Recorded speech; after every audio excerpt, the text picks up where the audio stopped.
What up? What up? What up, you guys? It's Blackwing2040. Welcome back to the Power Rangers Marathon. Today, I'm going to be reviewing Power Rangers Dino Charge and Dino Supercharge, because I feel like it would have been better to just put the two seasons together. The only reason why I did that with Megaforce having separate reviews is because they had two different suits. But here, it's the same team with the same suits for two whole seasons, just like with Samurai. So, I can honestly say with Power Rangers Dino Charge, it felt good. Cause let me tell you guys something about Dino Charge. Yes, it's a dinosaur theme. Yes, we pretty much with dinosaurs we've seen it all before. But for some reason, I remember the first time when Dino Charge aired, just by watching the first episode, I'm like, something is different about this. Like it feels fun. It feels legit. It feels good. It feels decent. Like there's something going on here. It's just one of those things where you just like, something smells good in this cooking right here. That's like, something smells good. That's what Dino Charge felt like. It felt like the characters got to be themselves. They got something to do. They didn't play it too safe. It wasn't just, it's not like Megaforce where you just sit there and watch the paint dry. Dino Charge had something, and it had it all, and I appreciate that. I mean, I could say for one thing though, Dino Charge really just felt great. Dino Supercharge, on the other hand, it's very But anyway, to the main point of the story. So, long ago in the era of the dinosaurs, an alien named Keeper entrusted a special power to dinosaurs called the energems, and he was also being hunted by an alien bounty hunter named Sledge. And so Sledge's main goal is to collect all the energems and also kidnap Keeper so he could get his rewards. So Keeper gives the energems to dinosaurs. Sledge pretty much hides a bomb in the container that that Sledge finds, opens it, turns out he finds out it's a bomb, and he gets drifted off into space. So here we are in the present day. Our future Rangers, Tyler, Shelby, Koda, Riley, and Chase, all find the energems, and their mission is to protect the city of Amber Beach against Sledge, who tries to take the energems from them, but of course that's the main purpose of the Power Rangers. So yeah, that's basically the main premise of Dino Charge. But as I could say, one thing that really stays the same is their mission, and their mission pretty much, once we get to the present day in this story, is to basically find all the energems. And the thing I like about the energems is, they're like, it's kind of like how the MCU, where they strive to find all the Infinity Stones. Or like, that was Thanos' main mission. Or if you're playing a Sonic game, the energems are kind of like the Chaos Emeralds. That's the thing. You just think about it. All these objects, colorful objects, you gotta collect them all, and gotta prevent them from getting into evil hands. I like that concept. I find that very, very cool. Now, with Dino Supercharge, on the other hand, we got introduced to, Heckle literally at the end of Dino Charge, and he becomes the main antagonist for Dino Supercharge. He also has an evil half called Snide, kind of plays, the Jekyll and Hyde thing, which is very neat. And of course, he continues the hunt for the energems, and we also get introduced to new characters along the way who become Rangers. And let me tell you something. This team, biggest team of Rangers that we got for now. But yeah, this is the biggest team of Rangers. 10 Rangers. 10. I'm gonna be honest, not everyone gets development, okay? Not everyone. When you got a big number of Rangers, heck, when you go over 6, heck, maybe if you even go over 7, if you go over 7 Rangers, not everybody's gonna get development. Not everyone.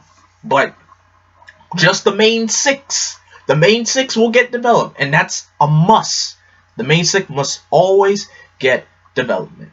So anyway, I've been I could say with Dino Supercharge, it had, Dino Supercharge thing is, you end up well with the Rangers defeating Sledge. You bring in a new villain like Heckle and Snide, which is great. You had us going and going and going and going and going. And of course, Kandill becomes the Purple Ranger at the end of Dino Charge. It was kind of obvious. I mean, back when I was watching it, it kind of felt obvious, but not really, but it was obvious. But again, he had us going up like a roller coaster. Good, good, good, good, good. And then when the season went on its summer break and came back, it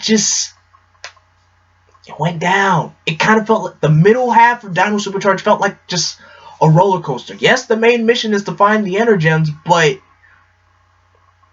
that was a roller coaster. It's like once they got all the energems and once all the Rangers were found, it just became straight up filler after that. It just and the finale. Oh my gosh, I don't know what happened.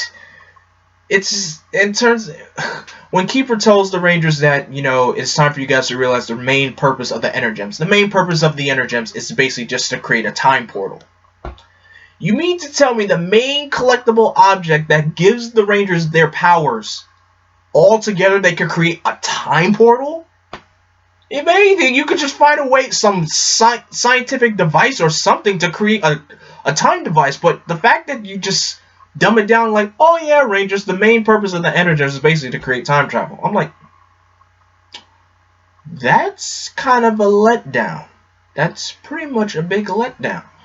And because of that ending of Dino Supercharge, they go to the past. They defeat Sledge in the past. He gets blown up in the. He gets flew right into the sun. And then right when the Rangers return to the present, it turns out they pretty much created kind of like a Crisis on Infinite Earths thing in a way. They created their own Earth, basically a Earth where the dinosaurs never go extinct. Pretty much their home, which is the Dino Museum, is now the Dinosaur Zoo. So now they gotta basically have a place where they work and take care of living dinosaurs. So kind of cool that you kind of create your own Earth, which is great.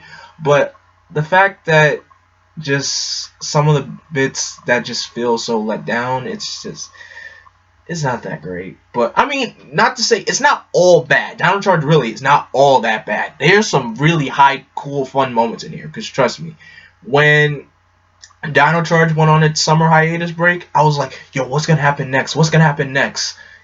There's so many things that I found so exciting in Dino Charge. I guess it was hard for them to keep that momentum going. But I can say with these Rangers, I love these Rangers. They're like, this team has like the biggest number of smartest Rangers on the team. Like, this team is very, very smart. It doesn't have just one smart person. They have a lot of smart people. But okay, I've gone off about the story too much. Let's talk about these suits. I could say these suits are fierce looking, like really, really fierce looking. I remember when, their Sentai counterpart Kyryuger was announced, I saw these suits. I'm like, whoa, what are these? Just from like the helmet designs with the fangs of their particular dinosaur, and then just, of course, the absentee. There's no Yellow Ranger, so of course they have a starting lineup of red, blue, black, pink, and green. That's different. Of course, it's a very obscure lineup from what we usually see. But it's still a nice lineup, and again, these suits are not that bad. They're pretty cool looking suits. All right, so let's get down to these characters. And boy, it's a lot of characters to talk about. A lot. So let's start off with the Rangers, and our first character to talk about is our Red Ranger, Tyler. Tyler is so much fun. He's adventurous, he's courageous, he's brave, he's determined, he cares for his friends so much. I could say he's like everything you want. He's like a younger kid who really enjoys being a Power Ranger. That's what Tyler really is. Now within the Ranger fandom, Brennan Mejia, who plays Tyler, he's become one of the most popular Red Rangers of all time. And that's great. That's really awesome. And I love his character. I love his character so much. Like, he's someone who really enjoys being a Red Ranger. He's a great leader. He makes the great plans. He's just awesome. Tyler's awesome. What else can I say about Tyler? All right, next up is Chase. Chase is the womanizer, the hotshot, the cocky person, but Chase does have a fair share of development because throughout, in the beginning, he starts off being, self-centered, like he doesn't care about anybody except himself. But over time, especially when he gets his girlfriend, he starts to realize he needs to stop focusing less on himself and focusing more on others. The team. The team comes first. Other people come before himself. Instead of thinking about me, think about we. That's Chase's main lesson that he had to go through throughout this season. And that's good, and it shows. It really does show. And I like that. And Chase, of course, he's from New Zealand, and Chase is a really fun character. Really, he's awesome. He's an awesome Black Ranger. Alright, next up is Koda. Koda is a caveman, a man out of time. So the fact that we have a caveman as a ranger, and of course he has to adjust to present day society, it's very new. That's a new thing to have in the Power Rangers franchise. And to me, I like that concept pretty well. A caveman ranger? Go for it. And they did it very well. Like, Koda is like the heart of the team. He really is the heart of the team. He always, when somebody's down, he asks what's their problem. He asks them what's going on. He always cares about everyone, and he always calls the Ranger team as a tribe, as a caveman would. So I love it. I love Koda. Koda's just so, he's a ball full of energy, and he's awesome. Koda's just awesome, and he really is one of my favorite Blue Rangers, hands down. Really is one of my favorites. All right, next up is Riley. Riley is one of the smartest Rangers on the team because Riley's a thinker. He's a good sword wielder. But besides, sword play and everything, Riley is a thinker. He's smart. He outwitted a monster at a game of chess while also helping his teammates. He's a good multitasker. He's really, really great. A lot of people don't really see that in Riley, but I still like Riley because, of course, green is my favorite color, and he really, like, going back and looking through the season, I could see how, his point of view of the team, he's somewhat of the brains, but he's he calculates, he thinks, he comes up with everything. Well, not everything, but he does have a say in some of the matters, which is great, really great, and I love that about Riley. All right, next up is Shelby, played by Camille Hyde. First black woman that's a Pink Ranger. About damn time. Shout out to Black Nerd Comedy who created that video back then when this was announced.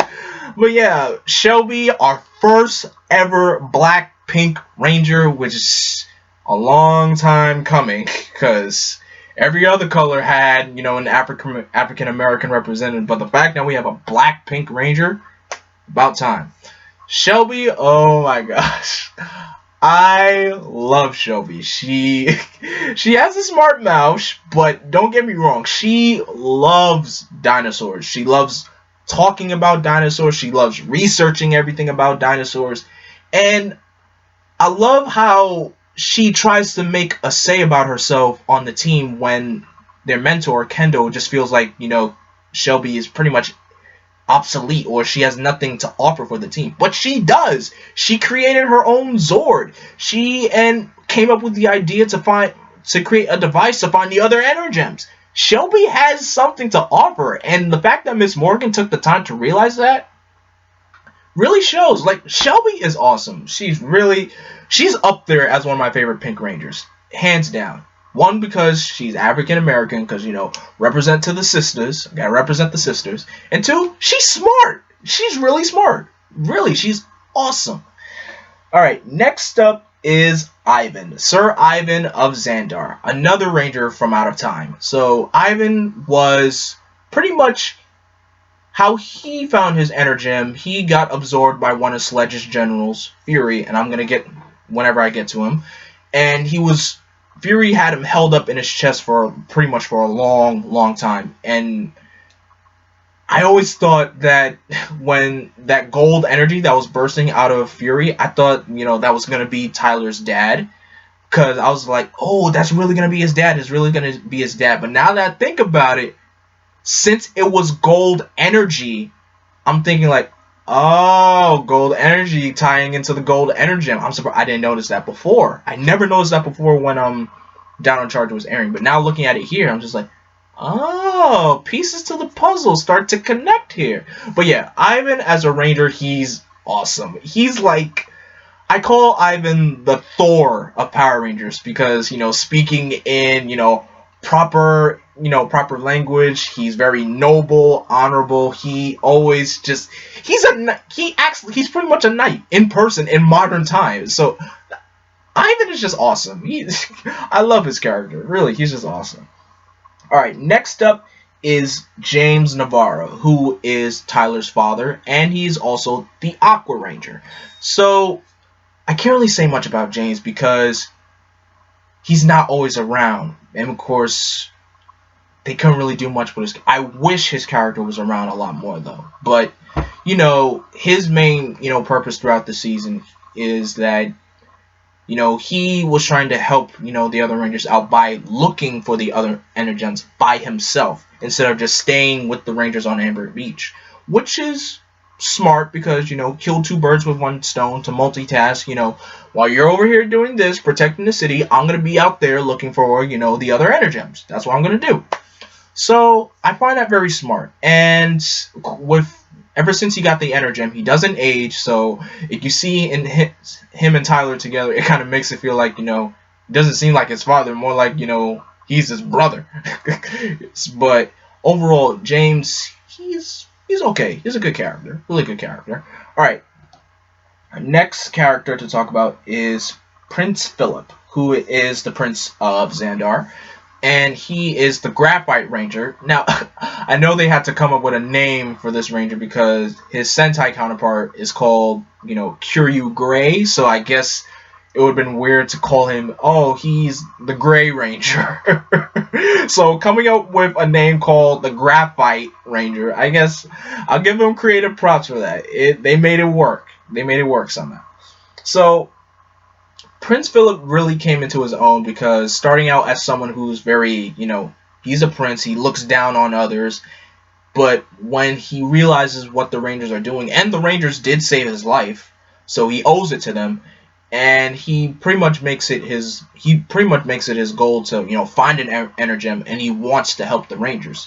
And so again, this goes back to the whole, instead of thinking of me, it started to think about we. So when the Prince Philip took it upon himself to, you know, rescue Chase's sister, the energem saw like, oh, he's not selfish. He's pretty much an all-caring person. So here's the power. So that's, and of course he's also not around as much, but he's still a good asset to the team. All right, next up is Kandill, aka Miss Morgan, who is the mentor of the team, and she is another one of the best Ranger mentors out there because, of course, she didn't become a Ranger until like the very end of Dino Charge. But even though she doesn't really do much out on the field, she does incorporate so much for the Rangers. She creates the Dino Charges for them. She gives the Rangers information on, you know, monster attacks, where to go, and everything. She pretty much creates all their weaponry for them. Without her, the Rangers are nothing. So again, she's also one of the smartest people on the team. And yeah, Kandill is awesome. She's really awesome. And of course, a female Purple Ranger. That's awesome. I always feel like, you know, there needs to be more Purple Rangers out there. Purple seems like a really cool color for Power Ranger color, if I do say so myself. All right, and the last Ranger to talk about is Xenowing, who is the Silver Ranger. Now, Xenowing didn't really get to do much because here's the thing with Xenowing. He bonded to the Silver Energem on a planet called Sentai 6, and he was facing off Lord Arkanon, and when Lord Arkanon captured Xenowing, he used the energy of the Dark Energem, I forgot to talk about the Dark Energem, but I'll get to that soon, to create a monster form for Xenowing. So basically, he became like two entities. You have Xenowing and Doomwing, and they tend to swap, you know, back and forth. So when he first showed up on the scene as the Silver Ranger, it was actually Doomwing disguised as the Silver Ranger. So Doomwing wasn't really able to morph unless he was fused to Xenowing. But when Xenowing, became his, separated from Doomwing, he's a really good swordsman, like a really cool character. I just wish, they got to do more with him because he showed up pretty much, I would say, like around the last 10 episodes, like around the last 10 episodes of the season. So they couldn't really, do much with him, sadly. But it's still cool to have him around. And the funny thing is, Xenowing's Sentai counterpart, Torin, is actually the mentor in Kyryuger. So the fact that he's not the mentor here, it's not bad. It's not a bad thing. But I just wish Xenowing got more to do and plus he got introduced very late. Alright. There's not that many Ranger allies here because if we're going to talk about allies, some of them are just one-off episode allies. That's about it. But the main ally here is Keeper, who is another mentor of the team. He's the guardian of the energems, and he's a good. Surprisingly, I'm surprised he could, hold his own in a fight. And he pretty much helps the Rangers out. He just gives the Rangers advice, helps them out with a lesson. Because you know how Power Rangers likes to have that lesson of the day aspect. Keeper is the one that gives the Rangers that lesson of the day. That's basically it. But Keeper's not a bad mentor. He's just, he just lays cooped up in the base. That's pretty much it. Alright, now let's move on to villains. First, the villain, Sledge. Sledge is an original villain. We haven't gotten an original villain in such a very long time. I don't think we haven't gotten an original villain since... I can't even think. I don't. If anyone can tell me who's the last original villain that we have, let me know in the comment section below. But anyway, Sledge is an awesome character, and of course, this is not the last we'll see of him. Trust me, Sledge shows up a few times again in this franchise, and I love that. So Sledge. The funny thing about Sledge is everybody's scared of him except for Polissandra, but everybody else is so freakishly scared of Sledge. Anytime someone fails and they try to hide, like if they're sneaking through the ship and they see Sledge, they just get cold feet because they don't want to tell Sledge that they failed. But yeah, Sledge is, he's like a mutant garbage man with that armor, but he is awesome. I love his character. He's very witty. I'm not always for, comedic main villains, but Sledge is an exception because it works. It really works. And I never get tired of hearing him say, "It's a bomb!" I never get tired of hearing him say that. I really don't. Oh, Sledge is awesome. Alright, so the next villain is Polissandra. She is Sledge's fiance/wife. For some reason, Sledge can't stand Polissandra. I'm like, throughout their witty banter that they had throughout the seasons, I'm like, Sledge, if you can't really stand her, why do you marry her in the first place? But it's just, again, it's part of her shtick. So whenever Sledge is not around, Polissandra also has this assistant called Curio.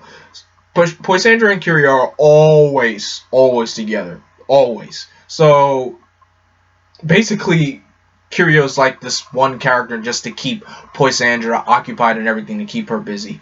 And of course, whenever she has a plan, she tells Curio about it and they execute her plan. But yeah, Polissandra, she's actually a female villain that's tolerable. She's a really good tolerable villain. She's not like up there as one of the best female villains. I mean, she's a general, but she's a good general. Not bad, but her personality makes her pretty good.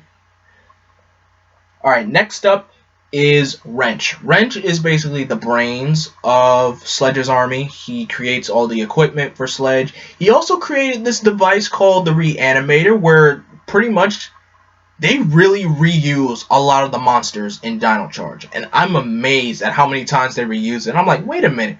That monster was just here. Didn't they destroy him already? I'm like, wait a minute.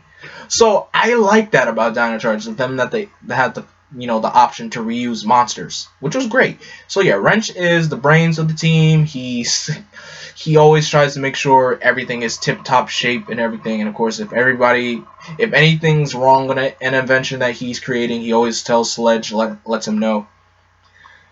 All right, so next up is Fury. Fury is one of my favorite generals in. I can say he's one of my favorite generals in Power Rangers overall. So, one thing about Fury is that he, again, like I said about everybody being scared of Sledge, he's also one of those people that's scared of Sledge. But the fact that he always tries his best to, do any means necessary to make sure that he always stays on Sledge's good side shows how, how far he will go to do whatever it takes to get the job done. Even if it means having to, wreck a plan that Polissandra has done. Because Polissandra and Fury always has witty banter between those two, because Polissandra's always calling him a pussycat. Fury's also always calling Polissandra a pink lollipop because she's a monster made entirely out of hearts. She looks very happy-go-lucky. But yeah, Fury is great. He's so awesome. Now, onto Heckle and Snide.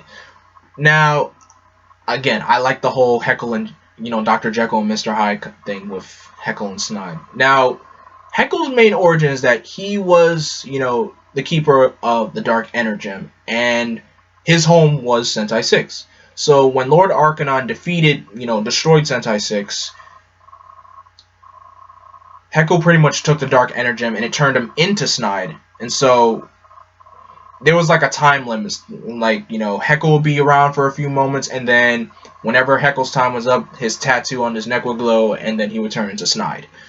So when it came to the point where they had to swap, pretty much separate themselves, Heckle starts to realize, the Rangers do have a means to, protect the Earth, that, he starts to see the good. He starts to see that the evil that he has done, he thinks back to, hey, I wasn't all that evil.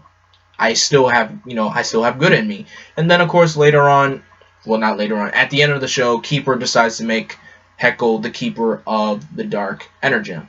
The funny thing is with Heckle, though, around this time, there was a toy figure called the Talon Ranger, and Heckle, it was all very well hinted, Heckle was supposed to be the Talon Ranger. Sadly enough, we didn't get that, because the thing is about that suit, it was a movie exclusive in Kyryuger. So the fact that we didn't get that, but we did get it in the Boom Studios comics though, and I'm very happy about that. So Heckle has a different origin story on how he became, they don't call him the Talon Ranger in the comic books. They call him the Dark Ranger. So there's a whole different origin story when it came to that suit. And I like that.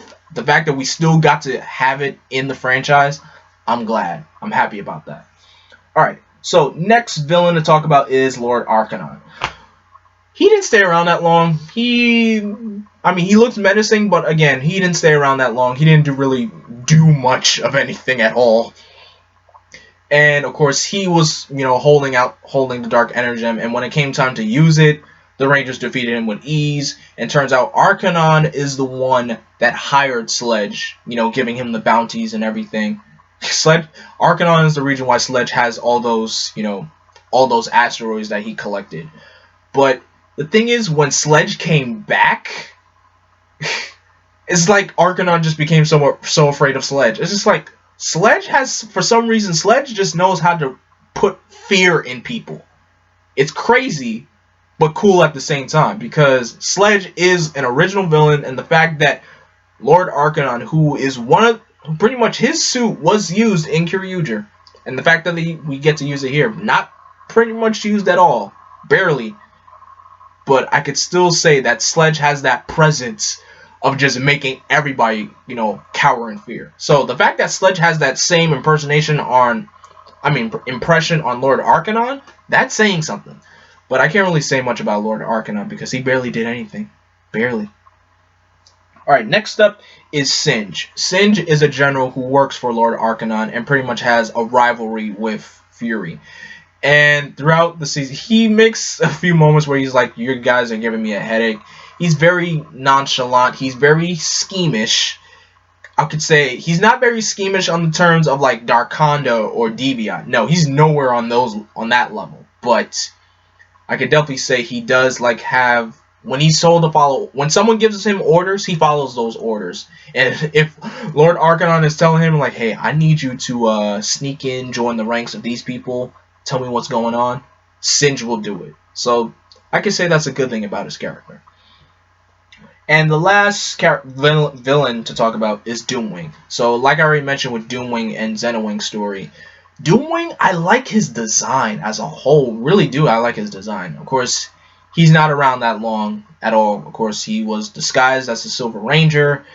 And I just find his design as a character and as pretty well, but I can't really say much for him because, again, he wasn't around that much. So, but overall, I like his design. Pretty cool villain general, and that's about it. So those are all the characters, and man, my rating for Dino Charge as a whole is very difficult to say because Dino Charge is raw, very raw, but Dino Supercharge, pretty mid if I would say.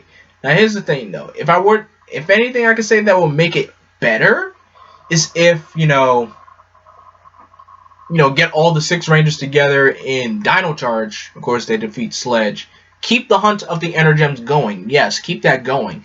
Now, in Supercharge, I would say, give the arcs of, finding the purple energem, the aqua energem, the silver energem, and the graphite energem. Just have that. Let Dino Supercharge mainly be used for those Rangers. And use them.